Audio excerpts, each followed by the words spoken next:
With the release of Warner Brothers' sequel to The Joker coming out just over a month ago, it was a film that many people were not that excited for, but at least intrigued enough by, with the idea that it was going to be a musical and that it was going to continue the Joker's story that we thought pretty much finished what it needed to say in the first film.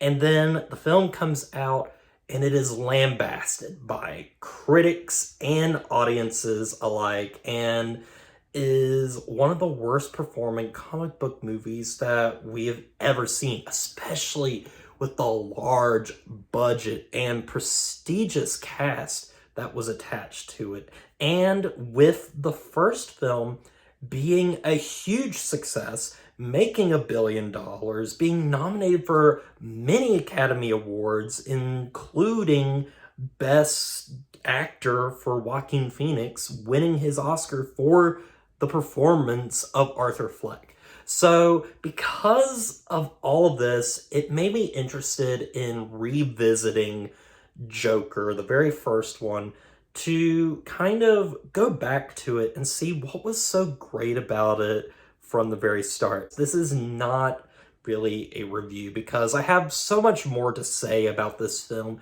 that isn't necessarily attached to the film itself, but is more so how I feel about the film and similar films like this. And so I want to make this more of a discussion to talk about something that I think is very important, not just to this film, but many other films that I have watched, and I'm sure others have watched as well. When I watched Joker back in 2019, when it was released, it was exactly the film that I needed it to be. I loved Joker a lot. I didn't think it was perfect. It had plenty of flaws to it, but the central ideas and the performance and the filmmaking on display was what carried it for me and made it worth watching.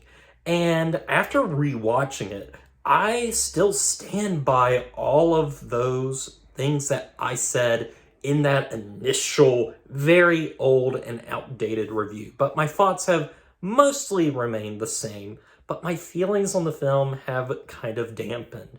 And I realize now that Joker is not a film that I need anymore. And what exactly do I mean by that? I mean to say that when Joker came out in 2019, I was a lot younger. In some ways, I was an angrier, angstier person, and I have grown up a lot since then. That was several years ago right now, and I've matured a little bit, and so I look at things differently. I think about the world differently. I'm not as cynical, and I wasn't even that cynical back then, but Joker just evoked feelings that I think a lot of us had pre-pandemic. And then as you get older, you get a little bit softer. You don't get as angry anymore. And so the things that I liked in Joker just no longer resonate with me as a person anymore.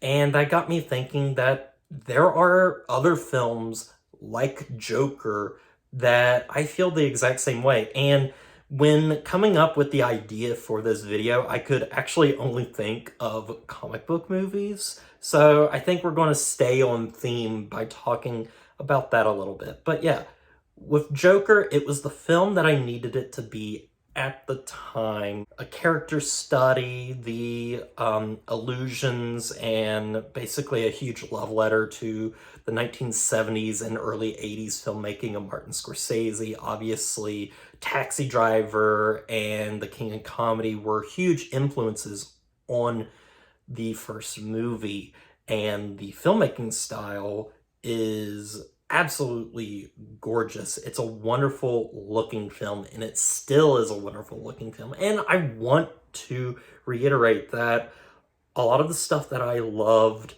when I originally watched it and gave it that initial 8 out of 10 still stands. I think the performances are amazing. I think Joaquin Phoenix brings a rawness and a sincerity to the role that, makes him not necessarily like likable, but at least a character that you can follow through this story and want to see maybe get better or see some sort of transformation for him.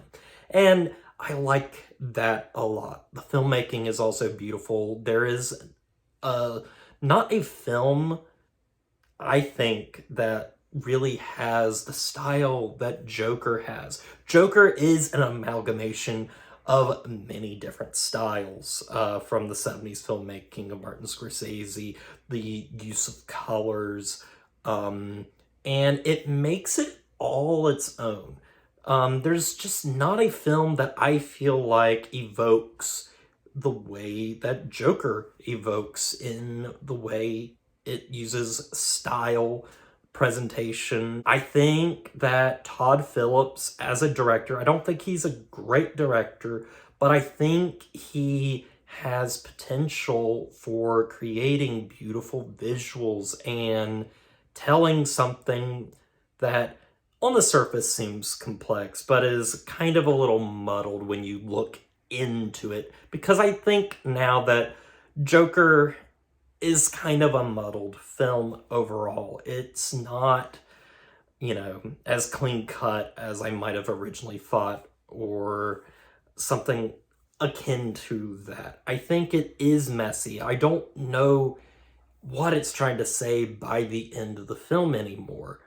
And the thing is, I think it has maybe a little too much to say and not enough time to delve into some of those ideas either. That's just my opinion, though, and I want to know what others think. But let's get back to the point I wanted to make with this video, and that is how movies evolve over time. We evolve our opinions over time, and things change. We change as people, and sometimes a movie that we love no longer reflects how we feel now, and that is how it is with Joker. That's also how it is with one of the biggest examples for me is the 2013 film Man of Steel. Dialogue, people just having huge bombastic speeches. Everything was super important and poetic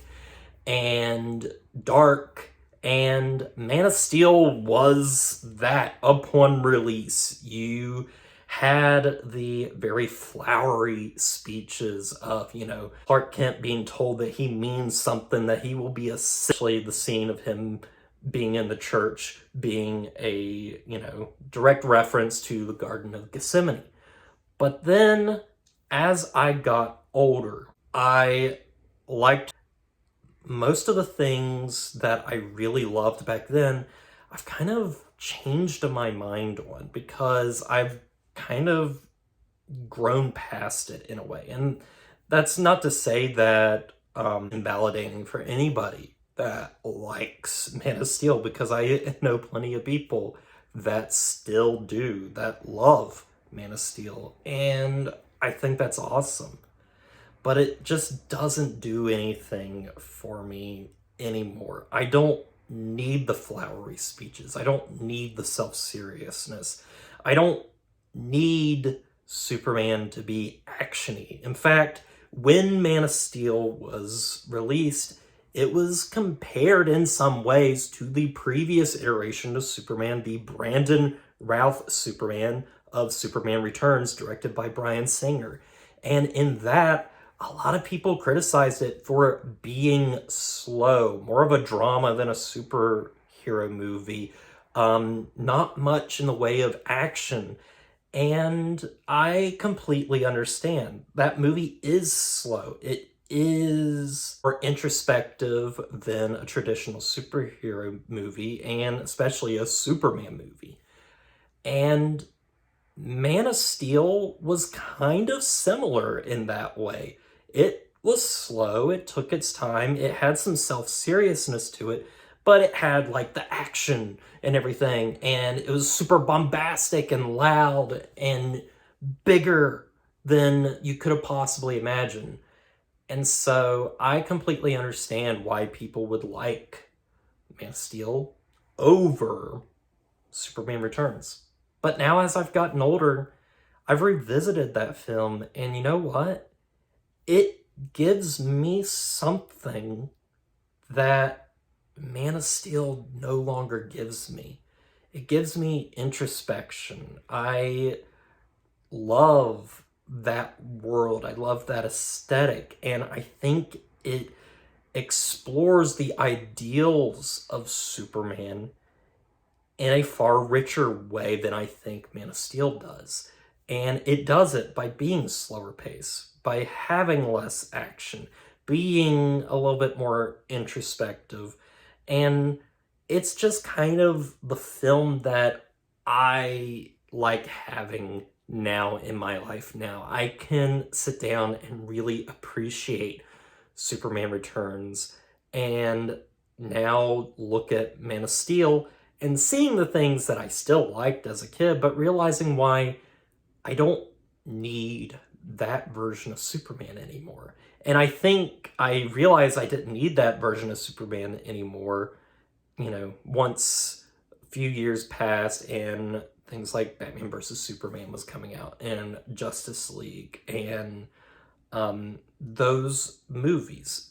And the same is with Joker, in fact, because it's not the film that I need anymore. And I think we need to have a discussion about that. I think it is okay to look at a film that you loved and realize that, this isn't the film for me anymore. In fact, we think of that sometimes when it comes to nostalgia. There's movies that we have all watched as a kid, that we loved as a kid, and we rewatch them, and we realize they might actually be trash, or just, not that good, not as good as we remember it, but we do cherish them. And I still, think fondly of those movies, maybe knowing that they're no longer that good because they are no longer the films that I need personally in my life anymore. And that's, again, how Joker is. Joker is a fine film. It has a lot of craftsmanship in it. The filmmaking is beautiful at times. I think it has a great character study in the film itself.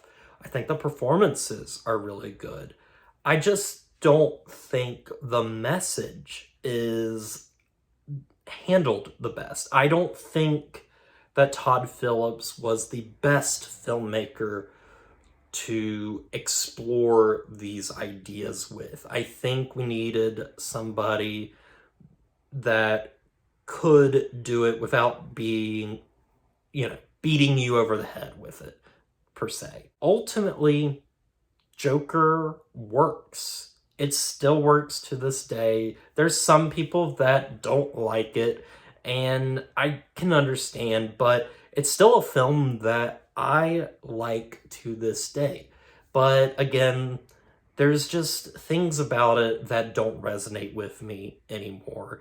And so it's why I still really enjoy the film and still think it's good. But it's no longer that great comic book movie that I thought it was when it initially released. And that's kind of how I feel about with the idea of growing past, what we love. Having differing opinions, and I think that is perfectly okay. And I think it actually makes talking about movies more interesting because I always love revisiting films, especially ones that I haven't seen in a very long time, to see how they hold up. And some do, and some don't. My opinions change all the time, and I kind of wanted to delve into that here. This wasn't going to ever be like a full-on reevaluation of Joker. It wasn't going to be necessarily a review, but I wanted to use this platform to at least discuss those ideas that I had and what I was thinking of while watching the film, and why this time around it left me a little bit more empty than it did previously when I first watched it. It didn't wow me. It just kind of, I went through the motions. I liked what I saw, but it hasn't stayed with me. Overall, though, Joker is still a good movie. I wouldn't give it an 8 out of 10 anymore. It's somewhere around a 7 out of 10 for me, but still a good movie nonetheless. And I hope that this discussion springboards into, something in the comments, and maybe you guys can inform me on things that you loved at one point and now no longer do, because it is tough going back to movies and thinking, a little bit less of them, because we grow as people and we change over time. And I think it's both beautiful and a little bit scary at the same time. But that's all I got for you guys. I hope you enjoyed this. I hope it was, something you enjoyed and was a little bit different than what I usually do here. But I wanted to talk about Joker, but I didn't know exactly how to talk about it without just talking about the movie in a typical review. I think there was a larger conversation to have here, and I hope that I at least helped somebody understand a little bit of like where I'm coming from, and maybe somebody out there feels the same way as me. But that's all I got for you. I hope you enjoyed this, and as always, don't forget to like, comment, and subscribe to the channel, and stay positive.